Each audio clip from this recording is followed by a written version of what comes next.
I think that multiculturalism tends to be, I think, the weaponized tool to establish a socialist or a communist order.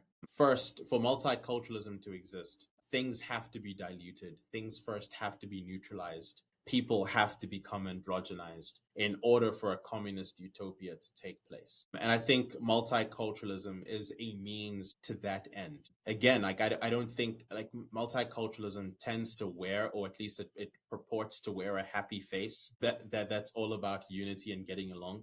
But that's not what it's about at all. It's actually really about control and trying to control people away from the truth, away from Christianity fundamentally, in order to establish the kind of society where everyone can live exactly the same way.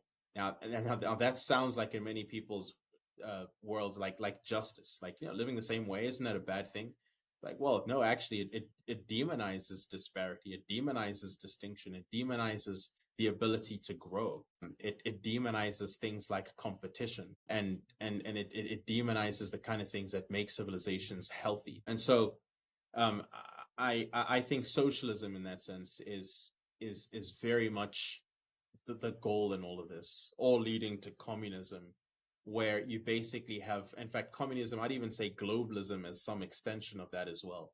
Globalism and cosmopolitanism are very similar, but globalism tends to assert the fact even more so in how the world should be ruled and governed under usually one world body that dictates law and policy across the nation. So in that sense, it tends to dilute nationhood. It doesn't even like that idea of boundaries and borders, and we see that.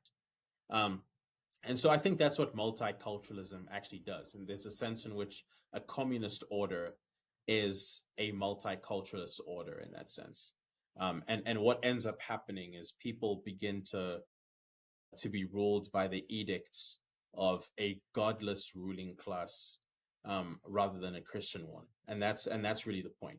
And so we shouldn't mistake again that multiculturalism really is about all this cultural diversity. We're all just going to get along. That's not the point. If anything, it demonizes all kinds of distinction. It's meant to flatten absolutely everything. It's meant to despise beauty. Like, that's an important point that I think needs to be underscored. The ascent of multiculturalism can only exist where beauty has been ignored, discarded, and eliminated. Um, the beauty stands in the way of multiculturalism achieving its goals. And that's because the goal of multiculturalism isn't beauty. It's really androgyny. It's trying to flatten absolutely everything in order to create this egalitarian world, which is fundamentally what communism is. So that's really what's going on there. So there is an important tie between socialism or communism and multiculturalism, and they should all be rejected.